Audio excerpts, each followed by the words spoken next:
O poder da mulher que ora. Livro de Stormy O'Martian. Capítulo 9. Senhor, instrui-me enquanto coloco minha vida em ordem. Tabita era uma discípula de Cristo. Isso significa que era uma cristã que seguia fielmente os ensinamentos de Jesus. Ela também fazia muitas obras de caridade que beneficiavam outras pessoas. Como resultado, era extremamente querida. Algum tempo depois de Jesus ter sido crucificado e ter ressuscitado, Tabita ficou doente e morreu. Vários homens foram em busca de Pedro, um dos 12 apóstolos, para levá-lo aonde o corpo de Tabita estava sendo preparado para o sepultamento. Quando Pedro chegou à sua casa, foi para um cenáculo onde ela havia sido colocada. Pediu às mulheres que estavam chorando sobre ela que o deixassem a sós naquele cômodo e então ele se ajoelhou para orar. Quando Pedro terminou de orar, virou-se para o corpo da mulher que havia falecido e disse: Tabita, levanta-te. No mesmo instante ela abriu os olhos e sentou-se. Estendendo a mão para ela, Pedro ajudou-a a se levantar. Quando todas as pessoas viram que Tabita havia sido trazida de volta dos mortos, muitos creram no Senhor. Atos 9, 36-42. Não se sabe mais nada sobre Tabita, mas por esse breve relato de sua vida fica claro que ela era uma mulher que tinha suas prioridades em ordem. Ela amava o Senhor, ela amava os outros, ela possuía o coração de uma serva, ela vivia de modo que agradava a Deus e abençoava as pessoas.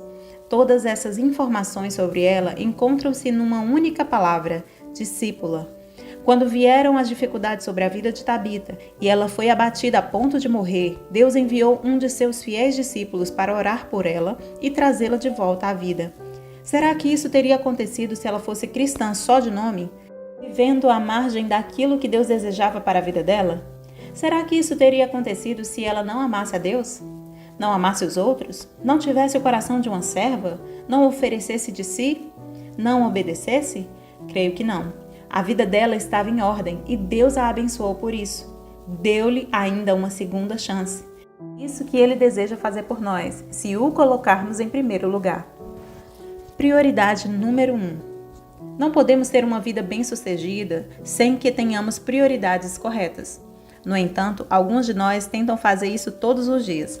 As prioridades corretas não são algo que você consiga identificar sozinha. É preciso que sejamos guiadas pelo Espírito Santo a fim de compreender quais devem ser. Nossas duas prioridades mais importantes vêm diretamente da Palavra de Deus.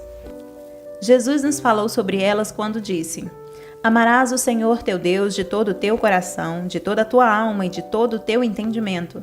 Este é o grande e primeiro mandamento. O segundo semelhante a este é: amarás o teu próximo como a ti mesmo. Mateus 22, 37-39. Não há nada mais claro do que isso.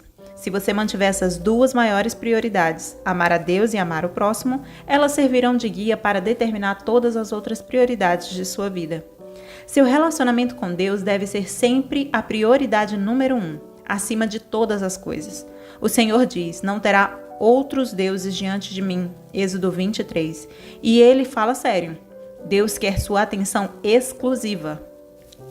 Quando você buscá-lo antes de tudo, a cada dia, e pedir-lhe que a ajude a colocar sua vida em ordem, ele o fará. Sei por experiência própria, e estou certa de que você também sabe, que quando não buscamos a Deus em primeiro lugar, nossa vida foge do controle. Como resultado, nossa vida começa a nos controlar em vez de nós a controlarmos. Deus é um Deus ordeiro. Podemos ver isso ao olhar para o universo. Nele, nada é aleatório ou acidental. E de acordo com a palavra de Deus, nossa vida também não deve ser. Sua vontade é que tudo, porém, seja feito com decência e ordem. 1 Coríntios 14:40. Quando orarmos a Ele sobre isso, Ele vai nos ajudar a colocar tudo em ordem. Ele vai nos mostrar como nos alinharmos sob sua devida autoridade para que fiquemos sob sua proteção. Isso é essencial para que alcancemos tudo que Deus tem para nós. A questão da submissão. A submissão é algo que você decide fazer, não algo que alguém força você a fazer. A palavra submeter implica submeter-se. É uma atitude do coração. Ter um coração submisso significa que você está disposta a submeter-se e a alinhar-se com a vontade de Deus. Nossa primeira prioridade na submissão deve ser sempre de nos sujeitarmos a Deus, Tiago 4:7.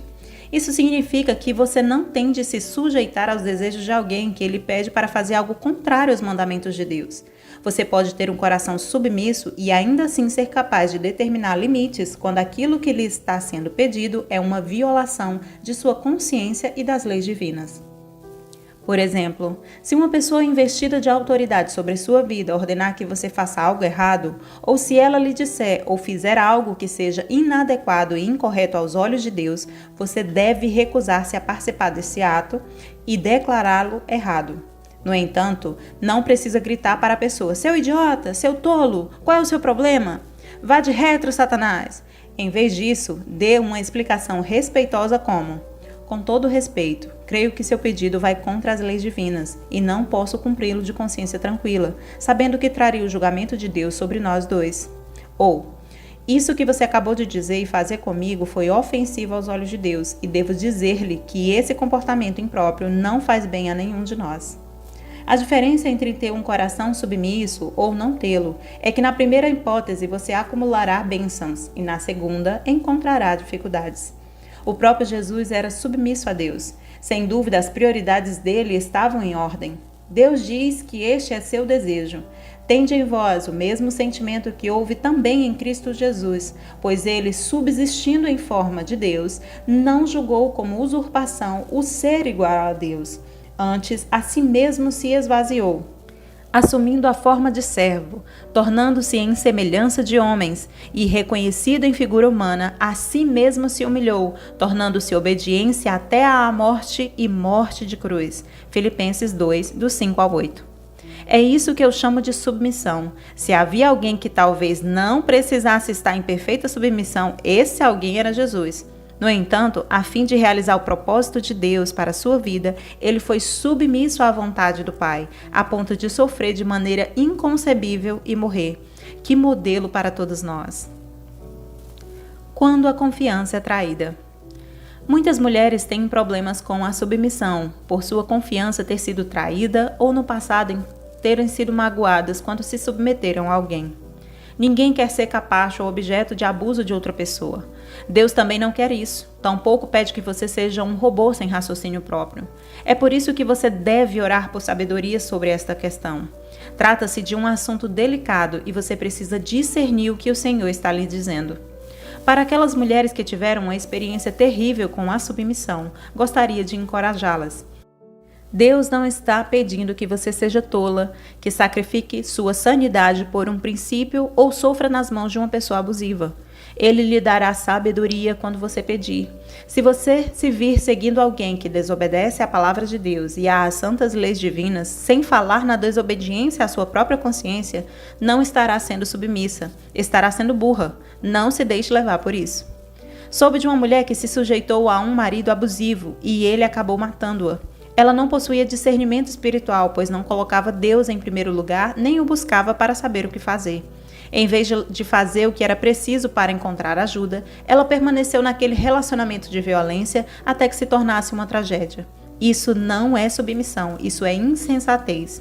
Soube de uma mulher que não se submetia ao marido de modo algum e acabou perdendo a família e o lar. Como foi violentada sexualmente por um líder de sua igreja quando era adolescente, nem cogitava confiar em qualquer homem de forma a submeter-se a ele. É preciso que haja um equilíbrio, e ele só pode ser encontrado ao sujeitar-se primeiramente a Deus. Peça que ele ajude a discernir exatamente de que maneira e a quem você deve ser submissa. Não se submeta sem visão nem conhecimento. Saiba o que você está fazendo. Quando o desejo do seu coração é fazer o que é certo e está dentro da ordem correta, Deus a ajudará a encontrar esse equilíbrio perfeito. O devido lugar. A Bíblia diz que devemos nos sujeitar às pessoas investidas de autoridade designadas por Deus em nossa igreja, em nossa família, em nosso trabalho e em nosso governo. A fim de estarmos dentro da devida ordem e para que nossa vida corra bem, é preciso estarmos arraigadas numa igreja. Ela nos dará uma base de operação. Sem ela, não conseguimos ir tão longe quanto Deus deseja. Cada igreja tem características e propósitos singulares, e você não será feliz até que encontre aquela que Deus tem para você. Isso não significa que você deva ir a uma igreja diferente a cada semana até achar uma perfeita que a faça completamente feliz. Não existem igrejas assim. Afinal, elas são constituídas de pessoas imperfeitas como nós. Significa sim que você precisa pedir a Deus que lhe mostre onde se encontra sua família espiritual. Quando você estiver na igreja que deva estar, vai reconhecer a voz do pastor como uma importante autoridade espiritual em sua vida. De novo, é preciso que você tenha sabedoria e direção do Senhor. Se as figuras de autoridade em sua igreja saírem da linha e se houver imoralidade, corrupção financeira, ensinamentos não bíblicos ou pecado, você não deve se sujeitar a esse tipo de liderança. Peça a Deus que a afaste de relações que não sejam santas. Todas nós precisamos de um pastor, de um líder cristão forte ou de um mentor que fale a verdade para a nossa vida. Deus lhe dará discernimento sobre quem é essa pessoa. Não me entenda mal, não se trata de ter um guru. A autoridade espiritual em sua vida é um mensageiro de Deus, não alguém que deve ser adorado no lugar de Deus. Também não importa se essa pessoa é homem ou mulher. A Bíblia diz: não pode haver judeu, nem grego, nem escravo, nem liberto, nem homem, nem mulher, porque todos vós sois um em Cristo Jesus. Gálatas 3:28. Trata-se de ter alguém em sua vida para lhe dizer a verdade em amor e apoiá-la com suas orações. Além da submissão a Deus e a outras autoridades designadas em sua vida, você deve ter um relacionamento correto com outras pessoas, sujeitando-vos uns aos outros no temor de Cristo. Efésios 5:21. Para submeter-se a outros é necessário amá-los como a si mesma. Essa é a chave. Quando você ama a Deus em primeiro lugar e depois o próximo, todas as outras prioridades de sua vida vão ocupar o devido lugar e você estará na ordem correta. Quando você pedir a Deus que lhe mostre claramente quais devem ser suas prioridades, Ele lhe mostrará. Minha oração a Deus. Senhor, peço-te que me ajudes a pôr minha vida na devida ordem. Desejo sempre colocar-te em primeiro lugar acima de todas as outras coisas em minha vida. Ensina-me como amar-te de todo o coração, mente e alma. Mostra-me quando não estou fazendo isso. Não quero ter nenhum outro Deus além de ti em minha vida. Mostra-me se tenho adorado algum ídolo. Meu desejo é servir a ti e a mais ninguém. Ajuda-me a viver de acordo com esse propósito. Dá-me um coração submisso. Ajuda-me a submeter-me às autoridades governantes e às pessoas certas em minha família, meu trabalho e minha igreja. Mostra-me quais devem ser as autoridades espirituais corretas em minha vida. Faze com que eu crie raízes na igreja que desejas para mim.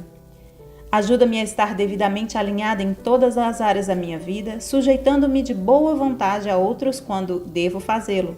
Mostra-me claramente a quem eu devo ser submissa e de que maneira. Dá-me discernimento e sabedoria sobre isso. Mostra-me quando não estou me submetendo às pessoas certas da maneira correta. Sei que se minha vida não estiver dentro da ordem correta, não receberei as bênçãos que tu tens para mim.